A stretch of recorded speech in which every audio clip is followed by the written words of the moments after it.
I was driving dump trucks at one of the local mines, and all of a sudden I got crook, and then I started to get a cough and I couldn't stop coughing. After I finished my shift, my husband took me up to the hospital, and that's where they found that I had all fluid in my lungs. I went to my local GP and he said, "You're going to need to see the specialist." And I thought to myself, that's going to be a while.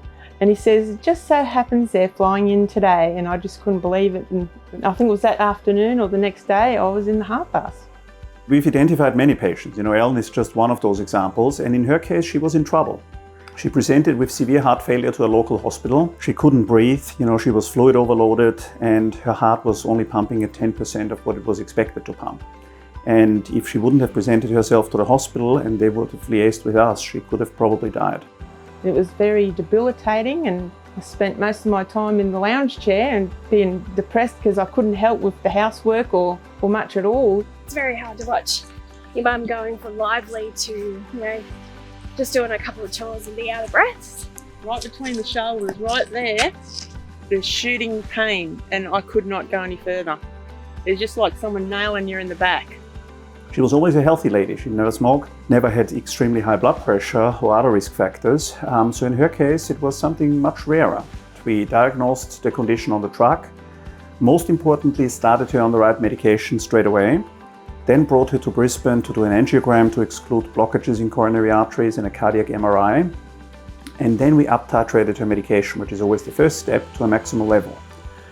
But we realized that despite maximal therapy, her heart was not pumping as well as it should, and that's where the MitraClip came in. This is an amazing procedure because it's non-surgical, so we don't need to open up the chest. We can do this using a very complex and intricately designed device, but it's a simple idea. We go and identify the area where the leak is occurring, and we staple it closed. So this sort of device is a MitraClip, and what it does is capture the leaky parts of the leaflet and then bring them together. All while the patient's asleep, the heart is beating, and without opening the chest, just done through a small incision in the patient's groin. We know that surgery is great, but it's a big trauma, and particularly heart surgery, opening up the chest of the patients. All of these things carry a lot of morbidity. So that means that it takes people a long time to get over it. But with non-surgical techniques, we're going through tiny little ports in the groin, and so there's a rapid recovery. People are up and around within hours, they're home the next day.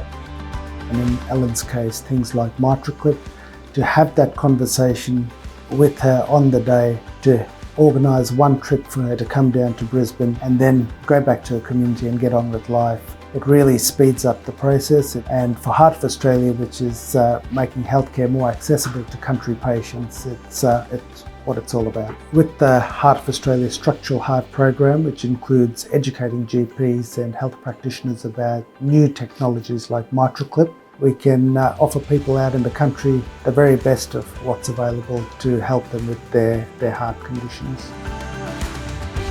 First operation, I had a defibrillator/pacemaker put in, and then the next one was the MitraClip. Once I had the MitraClip, I was like a new person. I just think it's a marvellous thing, because as a heart patient, you're a sick person having to wait for like maybe a couple of months even on all that travel to get to one of the cities. I just think it's a marvellous thing that they can come out here to the people.